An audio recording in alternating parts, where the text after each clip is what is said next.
ഇത് 2026 ഓഗസ്റ്റ് മാസം 3-ാം തീയതി തിങ്കളാഴ്ച വൈകുന്നേരം 6 മണി കഴിഞ്ഞു. അപ്പോൾ നമ്മളിവിടെ സുരക്ഷ പ്രമാണിച്ച് ഒരു ട്രാൻസ്ഫോമർ ഓഫ് ചെയ്തിട്ടുണ്ട് നമ്മുടെ തിരുവല്ല ഇലക്ട്രിക്കൽ ഡിവിഷന് കീഴിൽ. അപ്പോൾ നാട്ടുകാർ ഒരു തരത്തിൽ സമ്മതിക്കത്തില്ല, വെള്ളമില്ല, മൊബൈൽ ചാർജ് ചെയ്തിട്ടില്ല. അപ്പം ജീവനക്കാർക്ക് പോകാൻ ഭയമാണ്. ഇവിടെയൊക്കെ വെള്ളത്തിൻ്റെ അവസ്ഥ അറിയാമല്ലോ, മണിമലയാറാണ്. അപ്പോൾ ആ ട്രാൻസ്ഫോമറിൻ്റെ അടുത്തേക്ക് ഞാൻ നേരിട്ടൊന്ന് പോയി കാര്യങ്ങളൊന്ന് ബോധ്യപ്പെട്ടിട്ട് ആ ഏറിയ പരിശോധിച്ചിട്ട് ട്രാൻസ്ഫോമർ ചാർജ് ചെയ്യാൻ പറ്റുമോ എന്ന് നോക്കാൻ വേണ്ടി എൻ്റെ സുഹൃത്ത് വിനോദിനോടൊപ്പം പോവുകയാണ്.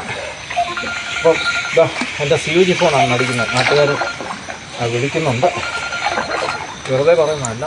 ഈ ട്രാൻസ്ഫോമറിൻ്റെ പരിധി ധാരാളം കൺസ്യൂമേഴ്സ് 3 ദിവസമായിട്ട് സപ്ലൈ ഇല്ല. അപ്പം തൽക്കാലം എടുക്കുന്നില്ല, എടുത്താൽ വെള്ളം മതി.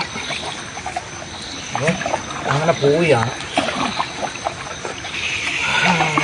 ആൾക്കാരോട് നമ്മൾ ഫോണിൽ മറുപടി പറഞ്ഞാൽ ഒരു പരിധി കൂടുതൽ 3 ദിവസമൊക്കെ സപ്ലൈ ഇല്ലാതെ കിടക്കുകയാണ്. അവർക്ക് അവർ പറയുന്ന ന്യായമാണ്, മോട്ടർ വെള്ളമില്ല ടാങ്കിൽ, മൊബൈലെല്ലാം ഓഫാണ്. പലരും വീട്ടിൽ വന്നു, ട്രാൻസ്ഫോമറിന് ഏകദേശം അടുത്തെത്തി. ഞാൻ പൊതുവായിട്ട് എന്നെ വിളിക്കുന്ന ആൾക്കാർക്കും എല്ലാം ആ ട്രാൻസ്ഫോമറിൻ്റെ ഇപ്പോഴത്തെ അവസ്ഥ കാണിക്കാം, അതെങ്ങനെയാണ് ചാർജ് ചെയ്യാൻ പറ്റുക. അപ്പോൾ ഇതിനു വേണ്ടി ധാരാളം കോളുകൾ വരുന്നുണ്ട്. എൻ്റെ പേഴ്സണൽ ഫോൺ ഞാൻ സൈലൻറ്റിൽ ഇട്ടിരിക്കുകയാണ്, അതുകൊണ്ടാണ് കോള് കാണാത്തത്. ആ ട്രാൻസ്ഫോമറിൻ്റെ അടുത്തെത്തി, കുട്ടിക്കാട് ട്രാൻസ്ഫോമർ. ഇതാണ് അവസ്ഥ.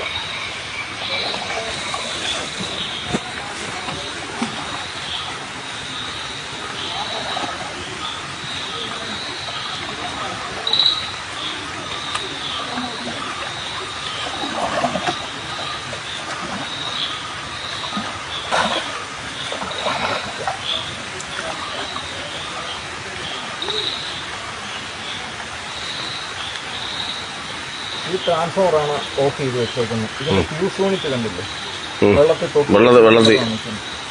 ഇത് ചാർജ് ചെയ്യാൻ പറ്റും. ഇതിൻ്റെ DPR ബോക്സ്, സ്ട്രീറ്റ് ലൈറ്റിൻ്റെ ബോക്സാണ് മുങ്ങിക്കുക. അപ്പോൾ ഇത് ചാർജ് ചെയ്യണമെന്ന് ആവശ്യപ്പെടുന്ന സുഹൃത്തുക്കൾ മനസ്സിലാക്കുക, ഇത് ചാർജ് ചെയ്യാൻ പറ്റുന്ന അവസ്ഥയിലല്ല.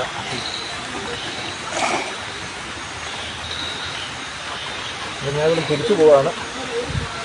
അപ്പം ഈ ഇപ്പോഴത്തെ ഈ അവസ്ഥ മനസ്സിലാക്കാം. മനഃപൂർവ്വം KCB ഒരു ട്രാൻസ്ഫോമർ ഓഫ് ചെയ്യാതെ ഇടാറില്ല. ഇതിനകത്ത് പൊതുപ്രവർത്തകർ പലരും വിളിച്ചു, പഞ്ചായത്ത് മെമ്പർ, വിവിധ ജനപ്രതിനിധികളൊക്കെ എന്നെ വിളിച്ചു. ശരിയാണ്, നമുക്ക് ബുദ്ധിമുട്ടുകൾ മനസ്സിലാവും. പക്ഷേങ്കിൽ ചില കാര്യങ്ങൾ നമുക്ക് സുരക്ഷയ്ക്ക് 1-ാം സ്ഥാനം കൊടുത്തുകൊണ്ട് നമുക്ക് കാര്യങ്ങൾ മനസ്സിലാക്കാൻ പറ്റും. എൻ്റെ വിനീതമായ അഭ്യർത്ഥന, ഈ സാഹചര്യത്തിൽ നമ്മുടെ ജീവനാണ് പ്രധാനം.